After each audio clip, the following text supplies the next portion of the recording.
Yesus memiliki mujizat, membangkitkan orang mati, punya tujuan, ya, punya tujuan dan punya saksi matanya. Oke, punya saksi matanya.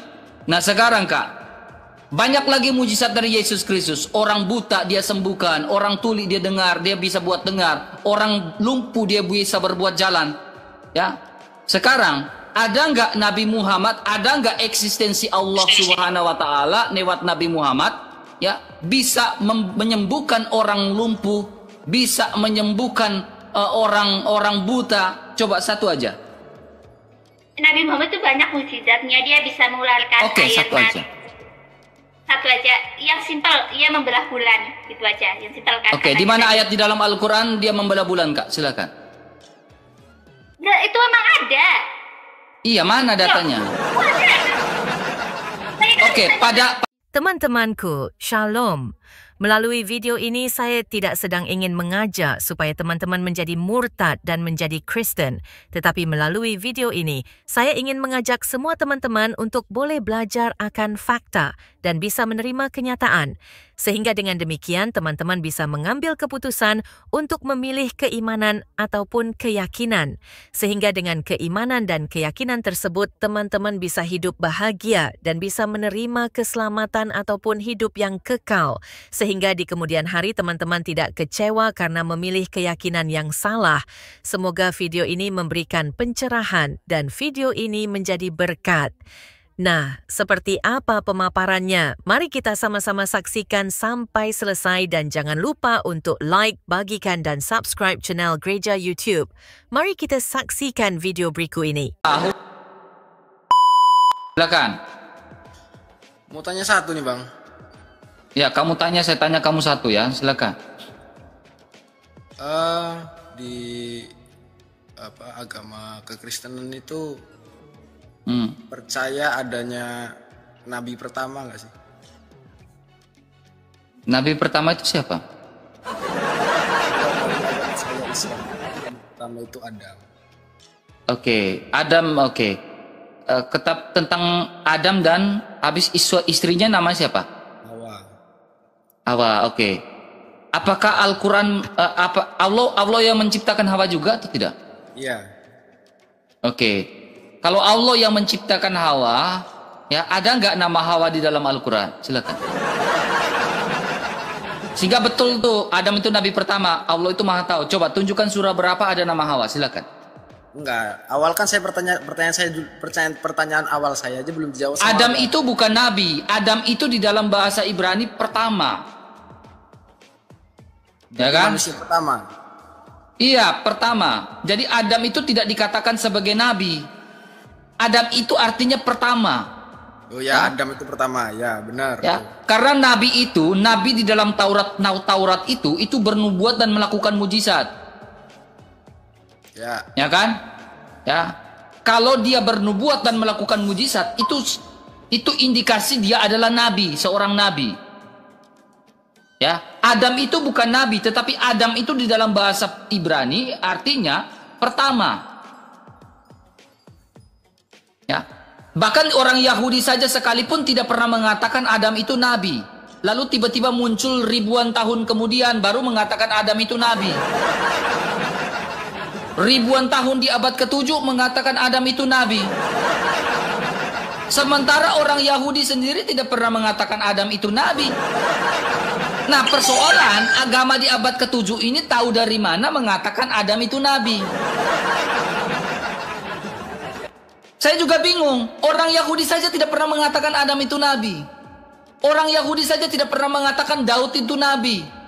Lah, ini agama di abad ke-7 mengatakan Daud itu nabi. Hah? Gimana Bang? Orang Yahudi saja nggak ngomong Adam itu nabi. Saya sudah jawab. Sekarang saya tanya Abang. Kalau Allah yang menciptakan Adam dan Hawa, khususnya Hawa, ada nggak di surah berapa menuliskan nama Hawa? Sehingga bukti Allah yang menciptakan Hawa tuh. Kalau itu saya kurang paham. Coba kau tunjukkan satu aja ayat dalam Al-Quran tentang Hawa. Nama Hawa, silakan. Di dalam bahasa Arabnya ya, di dalam bahasa Arabnya. Karena Al-Quran itu kan bahasa Arab. Kalau bukan bahasa Arab berarti bukan Al-Quran. Coba di dalam Al-Quran bahasa Arabnya ada nama Hawa. Silakan. Bukti bahwa Allah yang menciptakan Hawa. Membuktikan bahwa Allah Subhanahu wa taala, Allah negeri Mekah ya yang menciptakan Hawa. Ada nggak nama Hawa di dalam Al-Quran? Kalau untuk bahasa Arabnya saya kurang paham. Cuma ya silakan tunjukkan surah berapa. Kalau ada saya mualaf siang ini. Surahnya saya kurang tahu. Bisa dicek. Kalau ada nama Hawa dalam bahasa Arab, saya mualaf siang ini. Silakan. Silakan. Ada nggak? Nggak. Kan Allah yang menciptakan manusia kan, betul kan? Saya jelasin dulu. Jadi Allah itu yang menciptakan Adam. Allah itu menciptakan Adam. Ceritanya Allah menciptakan Adam untuk penghuni di surga. Berhubung Adam itu sendiri, jadi Allah itu menciptakan teman atau pasangan buat Adam. Siapa namanya? Menciptakan Hawa dari tulang rusuk Adam. Oke, jadi yang menciptakan Hawa adalah siapa? Allah. Oke, firman Allah ada di dalam Al-Quran. Tunjukkan di dalam surah berapa Al-Quran ada nama Hawa, silakan. Saya nggak bisa nunjukin kalau itu. Nggak ada bilang gitu. Silakan, kalau ada silakan tunjukkan. Saya tunggu nih. Ya, saya tunggu. Belum bisa kalau sekarang. Ya, belajar dulu di Bapak. Kalau sudah, saya tanda namanya Romansyah ya. Kalau ada nama Hawa dalam Al-Quran, kau naik ke atas lagi, saya naikin kamu ya. PR itu buat kamu. PR pagi hari ini dari Pak Guru RK. Ya, PR ya. Ya. Itu PR buat kamu teman ya. PR buat Romansyah adalah mencari nama Hawa di dalam Al-Quran dalam bahasa Arab. Ya. Silakan turun ya. Carikan itu kepada saya. Ya. Baru naik lagi kepada saya ya. Bukti bahwa Allah lah yang menciptakan Hawa juga ya. Allah kan maha tahu, harusnya tahu dong ya kan. Abil silakan naik. Ya. 3.500 orang teman-teman, kita kencangkan tetap layarnya, tembuskan ke 200k teman-teman. Jangan lupa live share live ini teman-teman ya. Kalau ada langsung semuanya naik. Selamat pagi bang. Silakan duduk. Puasa bang, capek bang. Aduh. Oh jadi puasa itu harus ngomong ya? Yang enggak bang. Puasa itu menahan diri bukan ngomong bang. Brother, kau lihat saya bang. Cerah nggak muka saya? Cerah nggak muka saya? Glowing bang, pakai skincare apa sampai? Iya. Kelihatan nggak saya berpuasa? Hah? Kelihatan nggak saya berpuasa? Enggak, kan kamu oten. Coba kamu lihat muka kamu dan muka saya. Lebih ganteng muka abang. kamu? Ya, enggak, kamu lihat muka saya dan muka kamu. Mukaku hitam. Orang nggak bakal nyangka kalau saya berpuasa, teman. Abang glowing. Hanya orang Kristen itu tidak pernah menunjukkan bahwa dia sedang berpuasa. Orang Kristen tidak perlu menunjukkan. Makanya ya karena Yesus bilang apa? Minyakilah mukamu, usaplah mukamu supaya orang tidak tahu kamu sedang berpuasa. Tidak kelihatan. Tetapi Anda ini termasuk golongan orang munafik. Ya, kata Alkitab. Iya, saya bilang Anda termasuk golongan orang munafik. Berpuasa harus satu dunia tahu. Ya kan cuma bilang bang. Dengar baik-baik ya. Dengar baik-baik. Sebelum agama kamu melakukan puasa, Katolik duluan berpuasa. Kata siapa ya. Bang? Ya karena agama kamu kan muncul 700 tahun setelah adanya kekristenan. Jadi kamu nggak tahu bahwa Katolik itu duluan berpuasa. 700 tahun itu lama bos. Baru tiba-tiba mengklaim bahwa kekristenan Oten itu tidak pernah puasa. Nah, orang Kristen itu puasa tidak perlu menghebohkan satu isi dunia ini tahu bahwa kami sedang berpuasa. Tidak perlu. Makanya kamu lihat muka saya. Muka saya ini lihat. Kelihatan nggak saya berpuasa? Tidak. Karena Tuhan mengajarkan supaya orang jangan tahu kami sedang berpuasa. Minyakilah mukamu, usaplah mukamu. Lah kamu baru kayak gini. Aku lemas Bang Irka, aku sedang berpuasa. Ya kan lemas Bang. Nah ini termasuk golongan-golongan orang munafikun. Berpuasa harus ditunjukkan. Berpuasa itu aktif, bergerak, mendermakan apa yang menjadi milik kamu. Itu berpuasa. Dermakan harta kamu, bukan cuma bobok. Oh, aku berpuasa. Berpuasa itu bergerak. Dermakan harta kamu kepada fakir-fakir miskin, orang-orang miskin. Itu puasa yang benar. Saya nggak diberi gitu. ngomong. Soalnya saya anti dengan orang-orang munafik seperti Anda, teman. Serius. Saya nggak diberi ngomong ini. Cuci mukamu, baru naik ke atas, diskusi. Ya. Oke, Bang Anda RK, munafik. siap. Kan cuma bilang Saya harus tadi bilang Bang Anda RK. Saya anti dengan orang munafik. Geli. Serius. Serius, saya geli dengan orang munafik seperti itu ya. Ya. Kalau berpuasa itu tidak perlu orang tahu bahwa kamu sedang berpuasa. Hal berpuasa yang diajarkan oleh Yesus Kristus adalah tidak harus orang tahu. Ya. Usap labu kamu supaya orang tidak tahu kamu sedang berpuasa. Ya. Saya geli dengan orang yang munafik seperti itu. Ya. Kalau kamu berpuasa ya ayo kita diskusi seperti biasa. Saya sedang puasa RK. Orang berpuasa itu harus bergerak. Orang berpuasa itu harus aktif. Aktif apa? Bukan cuma aktif bergerak tetapi aktif mendermakan apa yang menjadi milik dia kepada sesama yang membutuhkan. Itu baru berpuasa. Orang, makanya saya selalu katakan, orang Kristen itu puasanya itu satu level di atas semuanya. Kenapa? Dia bukan berpuasa untuk dirinya sendiri, mengkoyakkan hatinya. Bukan. Karena itu satu tingkatan di atas itu. Satu tingkatan di atas itu adalah berpuasa bagi orang yang menghina kamu. Berpuasa bagi orang lain. Bukan cuma berpuasa orang Katolik, berpuasa dan berpantang. Bukan cuma itu, berpuasa, berpantang dan mendermakan. Itu baru gereja Katolik, orang Katolik. Ya. 700 tahun kemudian baru kau bilang Oten tidak puasa. Hah? Sehat Anda? Anda sehat? Ya, orang Kristen yang benar dia akan berpuasa dengan baik dan benar. Itu orang Kristen. Tanpa dia harus omong, tanpa dia harus, aku puasa. Jujur geli saya benar. Geli saya dengan orang-orang kayak gitu ya. Ya. Saya ilfil ya. Gimana ya tahu namanya ilfil itu kayak gimana ya? Ya. Ilfil banget saya dengan orang seperti itu. Saya orangnya ilfilan teman-teman ya.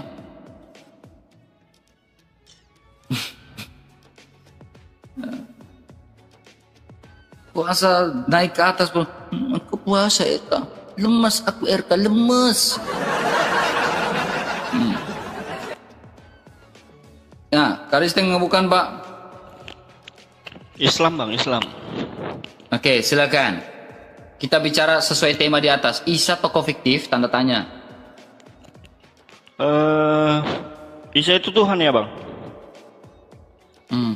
Yang melahirkannya Bunda Maria ya Bang? Bunda Maria punya ayah namanya siapa? Kenal lagi kau di sini kalian. Bunda Maria punya ayah namanya siapa? Hah? Kurang tahu aku Bang. Masa kamu nggak tahu iman kamu sendiri? Bunda Maria punya ayah namanya siapa?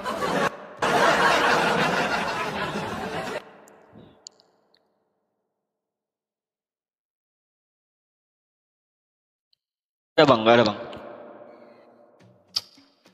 Bunda Maria punya ayah namanya. Iya, kalau coba buka ya, surah Al Imran ayat 36. Buka surah Al Imran ayat 36. Coba. Satu HP lagi Bang. Oke, lanjut. Oke, silakan. Apa yang mau kau tanya? Silakan. Apa? Yesus itu Tuhan atau bukan? Apakah Bunda Maria itu menuhankan Yesus Bang? Enggak Bang. Oke, Yesus di dalam nyanyian. Tuhan. Apakah Bunda Maria menuhankan Yesus? Yes, Bunda Maria menyadari di dalam kandungannya pada saat itu adalah juru selamat yang dinanti-nantikan. Ya, dalam nyanyian pujian Maria di dalam Lukas pasal 2 ya, dia mengatakan jiwaku memuliakan Tuhan, hatiku bersorak-sorai karena juru selamatku. Dan juru selamat itu hanya satu dalam Yesaya 43 ayat 11. Ya, akulah Tuhan, tidak ada juru selamat lain selain daripada aku. Oh, berarti Bunda Maria menuhankan Yesus ya Bang? Yes, Bunda Maria menyadari bahwa Yesus adalah juru selamatnya, Mesiasnya. Bukannya Bapa yang dituhankan, Bunda Maria. Ya, kalau berbicara Bapa itu adalah sang sumber. Ya, di dalam diri Bapa dalam hipostasisnya mengenal memiliki firman dan rohnya yang kudus. Allah itu Esa, bukan Allah itu Wahid. Allah tidak pernah dikatakan Wahid. Allah itu Esa. Tritunggal sudah pasti Esa. Wahid tidak mungkin Esa. Oke bang, paham bang. Kamu ngerti nggak? Ngerti bang. Oke, kalau kamu ngerti coba jelaskan apa perbedaan secara bahasa Wahid dan Esa, silakan. Sama kan, Wahid itu satu bang, Esa itu satu bang. Oke, sekarang kamu lihat HP di depan kamu itu satu nggak? Satu lah bang. Oke. Satu atau kesatuan HP kamu di depan? Kalau dipikir kesatuan bang. Kesatuan. Di dalam HP itu ada LCD nggak? Ada. Ada dia punya motherboard yang lain nggak? Ada bang. Nah itu satu atau kesatuan? Kesatuan bang. Nah sekarang Wahid itu kesatuan atau satu? Kesatuan bang. No, Wahid itu bukan kesatuan. Wahid itu sebiji. Wahid itu sepiji, Esa itu kesatuan gitu bang. Yes, betul. Jadi Wahid dengan Esa itu berbeda. Sekarang kamu lihat ya, Indonesia ini beragam budaya, suku, agama. Kita disebut sebagai Kesatuan Republik Indonesia atau disebut Satu Republik Indonesia? Kesatuan bang. Kesatuan karena berbeda-beda suku, budaya, agama disebut sebagai kesatuan. Tidak bisa disebut sebagai satu karena kesatuan. Kalau satu berarti hanya sebiji. Makanya tata bahasa yang benar disebut sebagai kesatuan. Allah itu kesatuan. Bukan sebiji. Oh iya gitu bang. Jadi Allah itu Esa, bukan Wahid. Berarti Tritunggal itu... sudah pasti Unity dan Esa. Tritunggal tidak mungkin disebut sebagai Wahid. Karena kesatuan Allah memiliki firman dan rohnya yang suci. Kalau sebiji itu batu, itu sebiji. Ya, batu itu sebiji enggak? Sebiji. Gitu. Oke bang, silakan. Paham, baru paham aku bang. Berarti Esa itu kesatuan ya bang? Esa itu kesatuan. Makanya ketuhanan yang Maha Esa itu kan rumusan Pancasila itu ketika Insinyur Soekarno pengasingan ke Flores saat itu. Dia berbicara, berdiskusi dengan para romo-romo, para pastor-pastor, misionaris-misionaris tua di Flores saat itu, di kota Ende. Ya, bahkan sebelum kota ke Ende, dia pergi ke satu seminaris tinggi, namanya Seminaris Tinggi della Roma Umere. Di mana di situ Insinyur Soekarno berdiskusi dengan para misionaris-misionaris tua. Sehingga merumuskan 5 butir Pancasila itu di kota Ende sebagai kota Pancasila. Maka dari itu kita lihat, dikatakan apa? Tuhan yang Maha Esa. Rumusan yang pertama, Tuhan yang Maha Esa itu berbicara apa? Allah itu Esa, bukan Wahid. Karena Tritunggal sudah pasti Esa. Karena dia berdialog dengan orang pastor. Orang pastor-pastor misionaris itu memahami kesatuan itu, unity itu seperti apa. Maka mindset kalian harus dirubah, pemahaman kalian harus dirubah, akademis kalian harus dirubah, sehingga kalian tahu. Makanya almarhum Buya Syakur bilang apa? Kita terus berada dalam kebodohan, karena tidak ingin memahami secara luas. Gitu, Tritunggal itu logik banget. Hanya otak kalian ini mau terima atau tidak.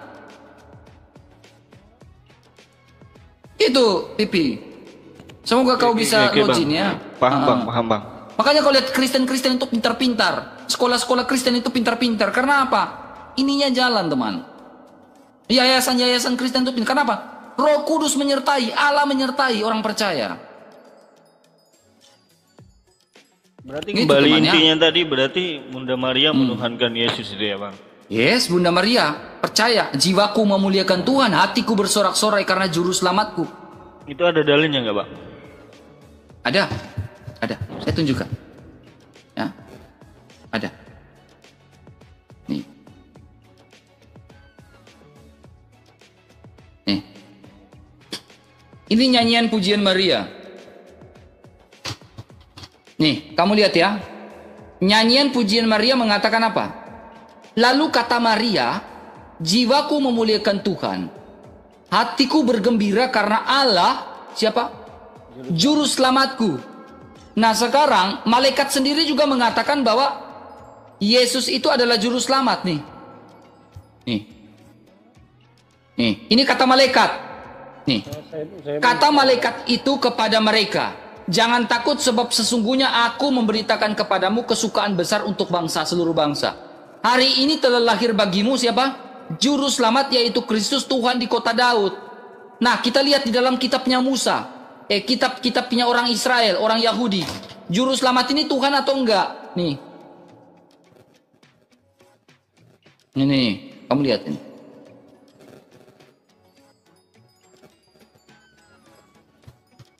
Akulah Tuhan, tidak ada juru selamat lain selain daripada ku. Juru selamat itu adalah Yesus.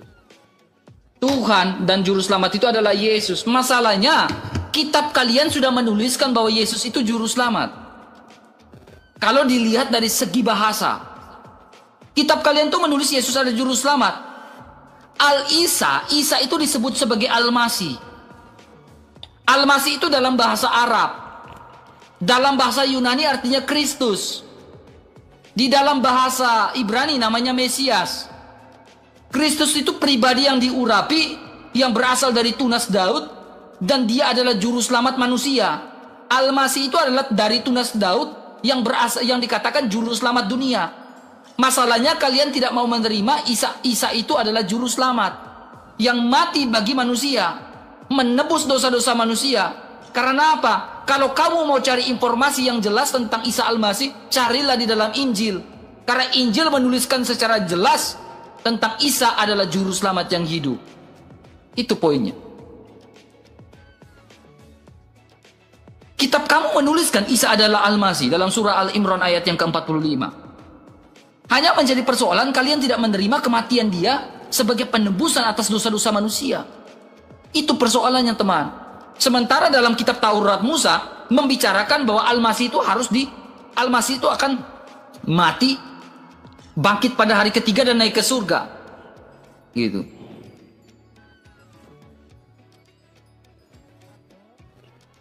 Apa lagi? Oke bang, itu aja bang. Oke. Gak ada pertanyaan lain lagi? Gak ada bang. Oke, silakan. Tuhan Yesus memberkati. Semoga bertobat bang ya di masa puasa ini bang ya. Renungkan bang. Oke bang. Semoga bisa bertobat di masa puasa ini teman ya. Dan puncaknya adalah di Jumat Agung ya. Saya harap kalian bisa bertobat ya. Saya setiap hari akan memberitakan Yesus itu mati, datang, mati, bangkit dari hari ketiga. Ya, setiap hari saya akan itu, gak bosan-bosan saya teman.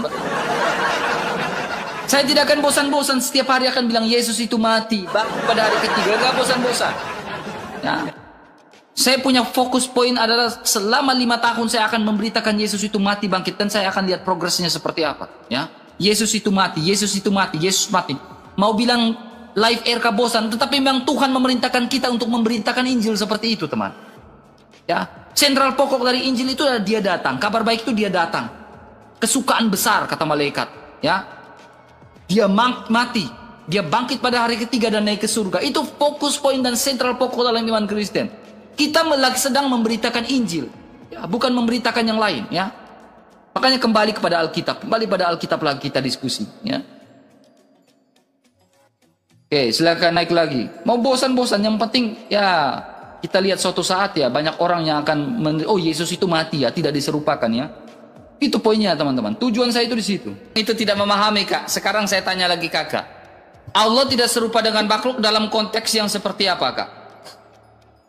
Ya dalam konteks segalanya. Pokoknya dia tuh gak sama dengan ciptaannya, itulah intinya. Oke, gitu. dalam segi coba jangan ada noise ya. Dalam segi sifat Allah serupa dengan makhluk atau tidak? Tidak beda dong. Kan beda, jangan samakan dengan manusia, jangan samakan. Iya, sama nggak dengan iblis? Manusia itu punya rasa ngantuk, manusia tidur, manusia makan, nggak mungkin. Allah itu sifatnya sama dengan manusia? Tidak, Allah tuh maha pengampun, nggak beda, jangan samakan manusia dong, beda. Oke. Jauh. Iblis itu menyesatkan atau tidak, Kak? Gimana? Iblis itu menyesatkan atau tidak? Iblis ada yang muslim, ada yang kafir, tergantung iblisnya saja. Maksudnya saya tanya, sifat iblis itu menyesatkan atau tidak? Kebanyakan sih iya, kebanyakan. Dia tuh suka ya pokoknya begitu. Menggoda manusia. Kalau iblis menyesatkan, Allah menyesatkan atau tidak? Allah tidak pernah menyesatkan kecuali hambanya saja yang mau menyesatkan dirinya sendiri. Gitu. Aku tahu ayat itu Ibrahim kan, surat Ibrahim. Tahu itu tuh. Sabar Kak. Aku udah pernah sama di dalam 11 ayat Ibrahim itu, cuman mereka nggak paham, mereka salah paham aja gitu. Nih, iblis menjawab, karena engkau telah menyesatkan aku. Ini itu di dalam surah Al-A'raf ya, surah Al-A'raf ya. Iblis menjawab, karena engkau telah menyesatkan aku. Yang menyesatkan iblis ini siapa, Kak? Engkau ini siapa, Kak? Bukan itu artinya iblis itu kan yang membangkang, Kak. Iblis itu membangkang perintah Allah gitu. Gitu konteksnya.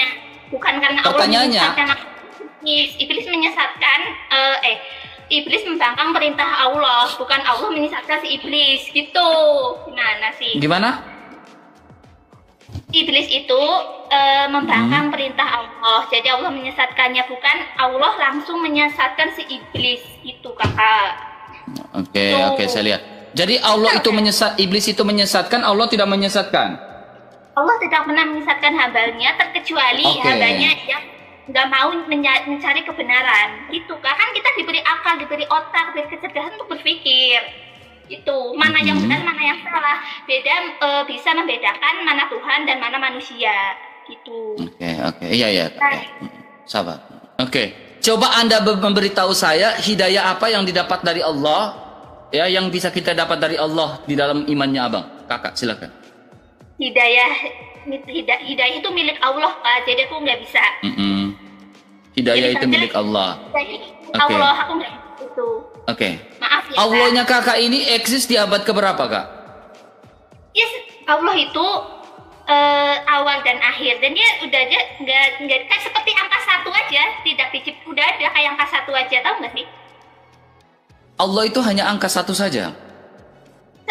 Maksudnya kok Kakak menyerupai Allah dengan angka 1? Katanya Allah tidak serupa dengan makhluk, tetapi Kakak menyerupai Allah dengan angka 1. Gimana, Kak? Saya agak bingung nih, Kak, dari tadi nih. Coba. Kan Anda bertanya, Allah itu ada kapan kan? Tahu kan? Anda nanya gitu. Sejak zamannya Adam, Allah itu ada nggak? Udah ada sejak Allah itu ada sejak penciptaan langit dan bumi, pokoknya gitulah.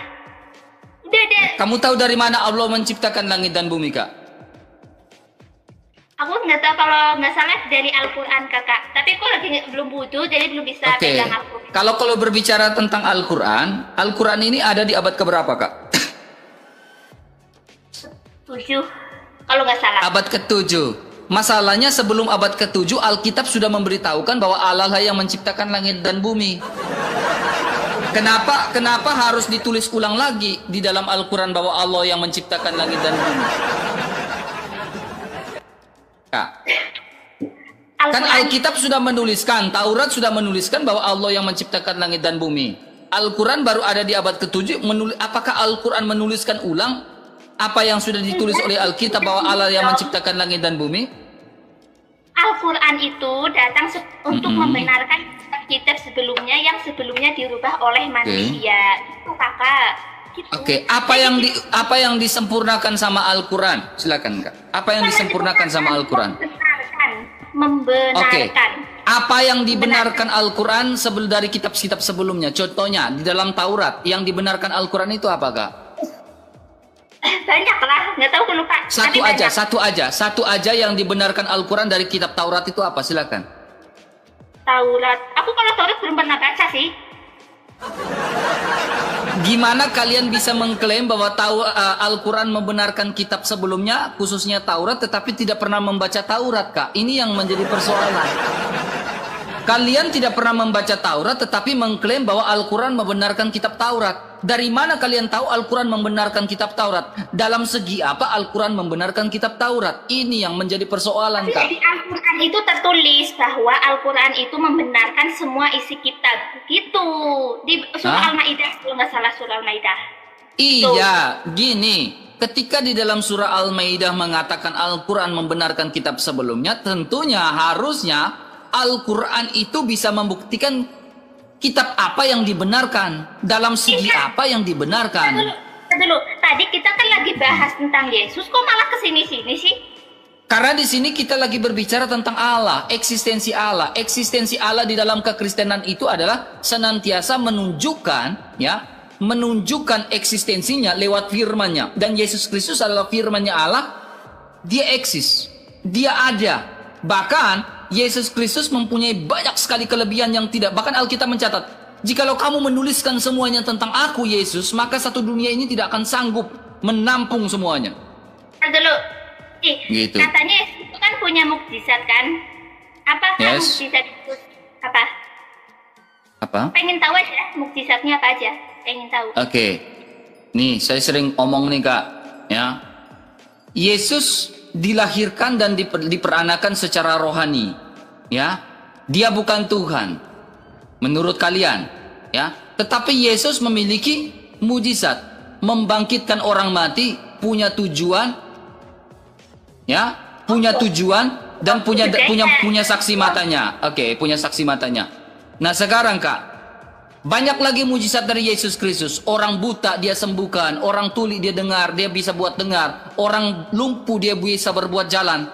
Ya, sekarang ada nggak Nabi Muhammad, ada nggak eksistensi Allah Subhanahu Wa Taala lewat Nabi Muhammad?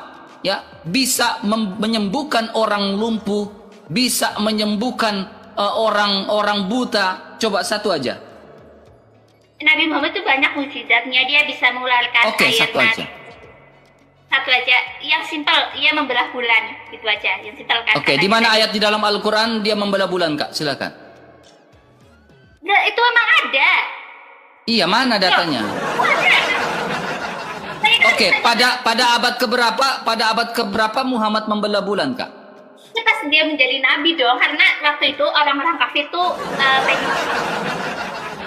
sekitar abad ke-7. Ya pokoknya pas masih Nabi Muhammad masih hidup. Gitu. Oh, waktu Nabi Muhammad masih hidup. Tujuan dia membelah bulan ini apa, Kak?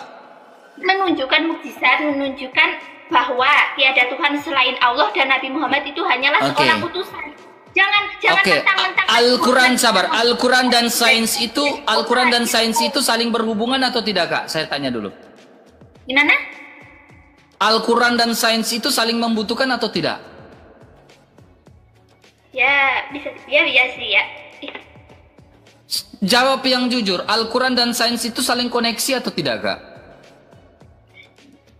Iya sih, soalnya kan iya, oke. Jangan iya sih, Al-Quran dan sains, ilmu pengetahuan. Di Anda dong. Enggak, saya tanya, Al-Quran dan sains itu saling koneksi enggak, Kak? Sains itu ya, oke ada. Soalnya di dalam Al-Quran ada. Oke, ada. Oke. Itu ada teori Big Bang di Al-Quran itu ada penciptaan manusia. Oke. Berarti ada ya. Oke, saling koneksi. Sekarang, Kak, ya, akibat dari gravitasi bulan itu terjadinya apa, Kak? Gimana? Akibat dari gravitasi bulan itu apa, Kak? Gravitasi bulan ya nggak tahu aku sih.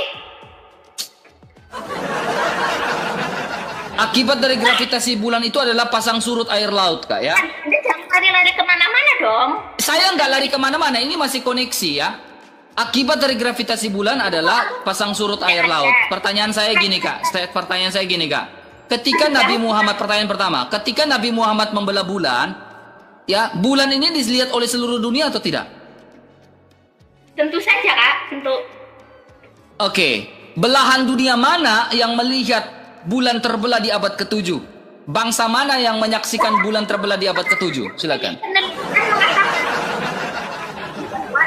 Tidak, penelitian siapa yang menyatakan? Cari aja di Google, kan ada punya HP. Kok cari Google? Kok Google yang lebih maha tahu? Gini Kak, dengar baik-baik ya. Ketika Anda mengatakan Nabi Muhammad membelah bulan, kita membuktikan Kak. Membuktikannya gini Kak ya. Bulan ini kan dilihat oleh seluruh dunia, ya kan? Ya. Kalau bulan ini dilihat oleh seluruh dunia, bangsa siapa kan itu pada saat itu ada bangsa besar yang menguasai. Pada saat itu ada bangsa dari Mesir, bangsa Persia. Bangsa Persia itu begitu besar pada abad ke-6, abad ke-7 itu besar. Nah, apakah bangsa-bangsa besar seperti itu melihat bahwa bulan terbelah di abad ke-7 atau tidak? Nah, bulan apa yang terbelah ini di abad ke-7 yang disaksikan oleh bangsa Persia? Saya tidak lari kemana-mana Kak. Justru di sini saya ingin membuktikan eksistensi Allah kamu benar-benar ada atau tidak. Anda mengatakan Allah kamu ada dengan menyatakan Muhammad membelah bulan. Oke. Saat itu bangsa Persia itu bangsa yang besar ya. Bangsa Yunani bangsa yang besar. Ada nggak mereka menyaksikan bahwa bulan terbelah di abad ke-7 Kak? Enggak Kak, sekarang tadi lagi bahas mukjizat kan. Oh, nggak ada, nggak bisa dibuktikan ya Kak? Yesus, aku tadi nanya tentang Yesus, Iya, saya kan sudah sudah jawab tentang Yesus. Coba kamu jawab tentang Muhammad. Ada nggak bangsa siapa yang menyaksikan bulan terbelah di abad ke-7 itu siapa? Saya kan sudah jawab tentang Yesus. Ya, Anda kan tidak terima penjelasan saya. Makanya saya tanya kepada Anda, ya kan? Ya. Anda tidak terima dengan jawaban saya. Ya, makanya saya tanya. Saya minta bukti bahwa ada bangsa yang menyatakan, bangsa-bangsa lain yang menyatakan bahwa bulan pernah terbelah saat di abad ke-7. Mereka menyaksikan siapa? Musa membelah lautan. Musa membelah lautan ada saksinya. Ya kan? Bangsa-bangsa melihat semuanya. Dan bukti arkeologi sampai sekarang. Kereta berkuda, Fir'aun dan lain-lain itu bisa ditemukan di laut saat itu. Nah sekarang kita melihat bangsa siapa yang memverifikasi bahwa mereka melihat bulan terbelah pada abad ke-7 saat itu. Silakan. Tadi itu lagi bahas tentang Yesus, kenapa ujung-ujung? Iya, ini kan bicara eksistensi Allah. Eksistensi Allah kami itu ditunjukkan lewat kedatangan Yesus Kristus sebagai firman Allah yang menjadi manusia. Itu eksistensi. Bahkan dibuktikan Yesus bisa melakukan banyak mujizat yang begitu luar biasa. Nah, eksistensi dari Muhammad ketika Muhammad membelah bulan ini bisa nggak dibuktikan? Siapa saksinya? Contohnya bangsa-bangsa Persia pada saat itu, bangsa Yunani, bangsa yang besar. Ada nggak memverifikasi bahwa Muhammad membelah bulan atau melihat bulan terbelah pada saat? Karena bulan ini kan dilihat oleh seluruh dunia. Kak, tadi lagi bahas Yesus. Yesus dapat mujizat dari Oh, nggak ada ya Kak? Jujur aja bilang nggak ada gitu. Bilang RK, saya nggak bisa buktikan. Kalau Muhammad membelah bulan, saya nggak bisa buktikan. Sudah selesai. Amada bikin pusing. Ya memang kamu aja pusing ya. Ada lari kemana-mana pembahasannya, nggak fokus. Saya tidak lari kemana-mana. Saya tidak lari kemana-mana. Justru saya membuktikan. Saya ingin tanya eksistensi Allah kamu itu ada enggak? Kok Allah eksisnya di abad ke-7? Ini yang saya bingung. Saya bertanya, kenapa Allah tidak eksis ketika Adam dan Hawa jatuh ke dalam dosa? Kenapa Allah baru eksis di abad ke-7? Ini yang saya agak bingung sedikit. Kita sama yang ustadz, sama yang lebih pintar aja ya. Kakak tuh muter-muter doang. Masalahnya ustadznya nggak mau kesini Kak. Contohnya Ustadz Wafi. Ustadz Wafi nggak mau kesini. Ya, saya udah ulang-ulang, Ustadz Wafi ayo diskusi, nggak mau sih Ustadz Wafi. Bahkan aku diblokir dari WA dari Ustadz Wafi. Akun aku diblokir sama Ustadz Wafi, ya. Lalu dia follow saya dengan akun kecilnya, nggak mau oleh saya. Akun gedenya Ustadz Wafi memblokir akun saya. Saya tidak tahu alasannya apa. Ya, ini yang saya pertanyakan. Ustadz Wafi kok nggak mau? Kok di WA saya diblokir, ya kan? Di TikTok saya diblokir. Katanya jago-jago berdebat. Kenapa blokir saya semua? Maksudnya, ayo Pi, debat Pi. Diblokir aku dari WA loh. Ya, saya nggak tahu kenapa dia blokir saya dari WA si Bapak. Ya. Si Kores, ya, habis berdebat dengan saya kemarin si Kores, dia blokir saya dari TikTok. Serius, si Kores ya habis berdebat dengan saya masalah kebangkitan Isa Al-Masih, bukti kebangkitan Isa Al-Masih menurut fakta sejarah dan fakta Bible dan Talmud Babilonia dan Talmud dan lain-lain. Habis dia diskusi dengan saya, blokir saya dia. Saya heran dengan mereka ini ya, kenapa sampai setakut itu jika berdebat dengan saya ya. Ya. Blokir saya teman, kayak Kores, Wapi itu kan akun gedenya kan blokir saya. Coba tanya si Wapi kenapa blokir RK pakai akun besarnya. Lalu dia ingin berdebat dengan saya pakai akun kecil. Ya kagak mau lah saya. Kalau dia mau berdebat dengan saya pakai akun besarnya, jangan pakai akun kecil. Enak kali kau berdebat dengan saya pakai akun kecil. Ya, ini yang sungguh ya terlalu dalam ya. Teman-temanku, sekarang engkau sudah mengerti dan engkau sudah mendengar dengan baik tentang fakta-fakta maupun kenyataan-kenyataan yang dijelaskan oleh seorang profesor ternama. Sekarang waktunya jangan terlalu banyak bicara, tetapi renungkanlah dan pikirkan kembali tentang keimananmu. Firman Tuhan berkata, jika engkau mengetahui kebenaran, maka kebenaran itu akan memerdekakan engkau. Jadi ambil satu tindakan ataupun keputusan yang baik dan yang berguna untuk hidupmu. Baik hidupmu di masa sekarang maupun untuk hidupmu di masa yang akan datang. Mantap, luar biasa pengajaran pemaparan yang sangat menarik untuk dipelajari dan tentunya membawa pemahaman bagi kita semua semakin mengerti akan apa yang terjadi di sebelah. Dan tentunya hal seperti ini perlu dipelajari oleh semua orang supaya dapat memahami khususnya agama sebelah. Supaya mereka boleh termuka mata dan melihat yang sedang terjadi. Dan kita percaya bahawa kebenaran itu akan menang. Selamanya kebenaran itu yang akan menang, segala sesuatu yang palsu itu tidak akan bertahan sampai selama-lamanya. Jadi untuk itu, mari doakan pelayanan pekerjaan Tuhan, pemberitaan Injil semakin lebar dan luas untuk kemuliaan Tuhan. Tuhan Yesus memberkati. Ayo berpartisipasi dalam kebaikan bersama Yayasan Cipto Pelito Kasih. Mari kita bersama-sama memberikan sedikit berkat dan menyisihkan sebagian dari yang kita miliki untuk mendukung rumah Yayasan Cipto Pelito Kasih. Yayasan ini membimbing dan mengajarkan 30 anak-anak yang membutuhkan bimbingan dan pendidikan. Dengan partisipasi saudara, kita dapat memberikan harapan baru dan masa depan yang lebih baik bagi mereka.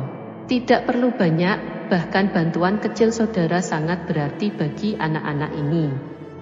Mari kita ambil bagian dalam misi mulia ini dan bersama-sama membawa perubahan yang positif dalam kehidupan mereka. Kami percaya bahwa setiap kebaikan yang Anda berikan akan dibalas berlipat ganda. Tuhan Yesus memberkati saudara semua yang telah berpartisipasi dalam mendukung rumah Yayasan Cipto Pelito Kasih. Shalom saudara, generasi muda FKPPI, saudara yang mau mendukung pelayanan misi kami untuk terus bisa mengumandangkan penginjilan generasi muda Forum Komunikasi Pelayanan Penginjil Indonesia. Bisa melalui Bank BRI 042 10 10 048 705 60 atas nama Generasi Muda FKPPI Forum Komunikasi Pelayanan Penginjil Indonesia. Dan bisa melalui kris ini, silakan scan barcode kris ini melalui mobile banking saudara.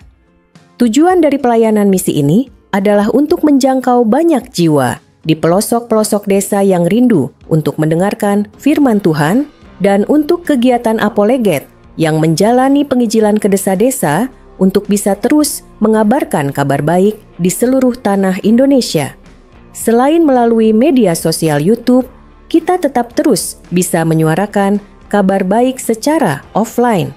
Boleh dukung asosiasi ini melalui rekening ini dan bisa melalui kris mobile banking ini. Dengan cara scan barcode kris ini di mobile banking saudara. Terima kasih, biarlah kami berdoa agar semua kebaikan dan taburan saudara Tuhan yang membalas berlipat kali ganda. Tuhan Yesus memberkati saudara